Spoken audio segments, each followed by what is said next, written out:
Hello friends, तर मयुरीची उद्यापासून शाळा चालू होणार आहे. तर मी विचार केला की आज तिच्यासाठी काहीतरी असं ट्राय करून बघते की उद्या तिला देऊ. तर मी तांदळाचे तांदळाचे डोसे ट्राय केले.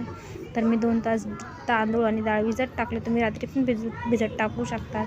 आणि इथे मी मिक्सरमध्ये वाटून घेतलं. आणि तुम्ही तुमच्या आवडीनुसार भाज्या टाकू शकतात. मयुरी जास्त भाज्या काही खात नाही, म्हणून मी थोड्याशाच शिमला मिरची, गाजर, कांदा आणि टमॅटो टाकला. तर तुम्हाला जे वाटलं तुम्ही ते टाकू शकता. तर मी तेल टाकलं, डोसा टाकला बॅटर, आणि त्याच्यावर थोडीशी लाल मिरची टाकली आणि मस्त असा क्रिस्पी डोसा बनवून रेडी आहे.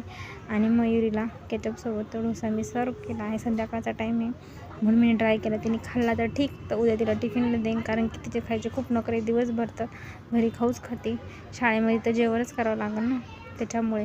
आणि मयुरीला हा खूप आवडला आणि खरंच खूप छान अशी रेसिपी आहे. तुम्ही पण तुमच्या मुलांना टिफिनला देऊ शकता. तर मीच